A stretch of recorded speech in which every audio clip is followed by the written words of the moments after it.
So you got a gig. Nice. Now what? In this video, I'd like to talk through a few suggestions about how to be as prepared as possible for a gig. Being prepared is really important if you want to sound good, have fun, and get called back in the future for another gig. Okay, step one, gather all the resources that are available to you. Now, not every band has the following resources, but you'd be surprised. A lot of professional working bands do have these materials, and if you ask them nicely, they will provide them to you. Ask for a set list. It's always nice to know which tunes you're going to be playing before you're on the bandstand. Ask for charts or notation. Many working bands will have a book for your particular instrument that will have Nashville Number charts or notation, or maybe some combination thereof. This thing usually lives online somewhere, and they're happy to provide you with the link to check out the charts. This will save you some time. Ask about specific keys or arrangements or tempos of songs. It's not unusual that some bands will make a song their own by changing the key or changing the arrangement or the tempo. Oftentimes, this will be a deviation from the standardized or original version you may be familiar with. Last but not least, and this sounds obvious, ask about the timeline. When is rehearsal, if there is one? When is load-in? When is downbeat? How long is the set? These type of details will help you to prepare as best as you can for the gig. Now, again, not everybody has all this information immediately, but there's no harm in asking. Chances are most professional bands will be able to give you most of this stuff. Okay, now that you've gathered all of your resources, it is time to get organized. Personally, I found it's very useful to make a playlist, maybe Spotify, Apple Music, even YouTube, so you can create a list of all the songs that you're going to be playing. Next, you want to download or print out any charts or notation that may be provided to you. No charts or notation provided? Well, you may want to think about writing your own charts if you can't memorize every single tune. Personally, I like to do a combination of memorization and chart writing. I will learn a song by ear and try my best to memorize it, and then sit down, usually without my guitar or without aid of the recording, and try to write out the song in Nashville numbers as best as I can. It's a really great way to check yourself to see how well you know a song. Okay, now that you've got a plan in place, it is time to prepare. Now, oddly enough, this seems like the most obvious step, but is the one that is often most overlooked by musicians, myself included.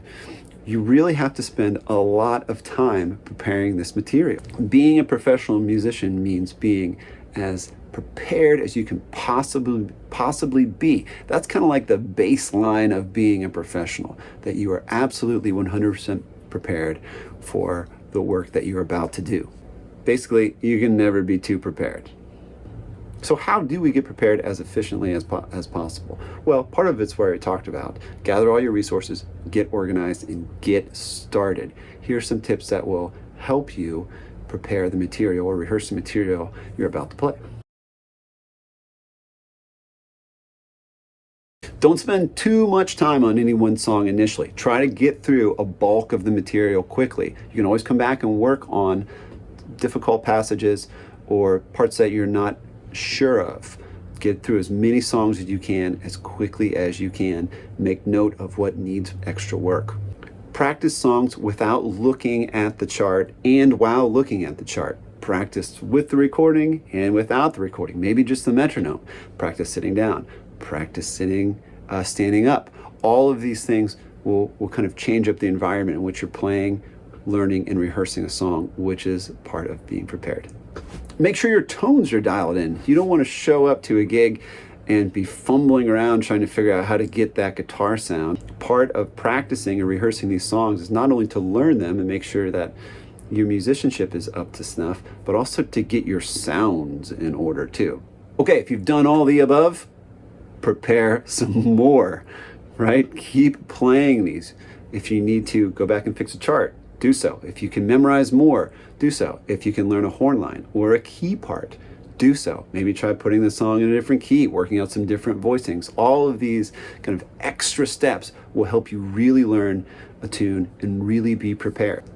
It's not completely uncommon to be on a gig and suddenly be asked to cover the keyboard part or maybe to jump on a horn line. Learning these parts are very helpful. If you're a guitar player, if there's maybe an acoustic rhythm part and then an electric lead part, you should try to learn both of those if possible.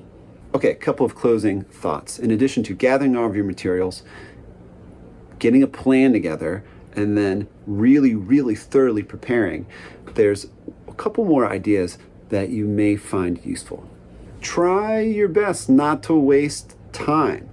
You probably are not going to have months or weeks, and sometimes not even multiple days to prepare for a gig. You may get offered another gig or a couple other gigs, and suddenly your very open or empty schedule is now crazy, crazy busy. Don't put this stuff off. Immediately get started. Try not to waste time and make sure you're doing good work. Use all the tools at your disposal, and there are a lot of them out there. There's some great transcription programs like AnyTune or Transcribe or the amazing Slow Downer. There are also some great apps that you can use for your charts. I'm thinking of like Fourscore or something like that that you could put on your iPad. Use these tools to help you learn songs, transcribe them, put them in different keys and rehearse them. When you are well prepared, thoroughly prepared, not only will you sound great, but you'll have a good time, and the rest of the musicians you're playing with will also have a good time. All right, get to work.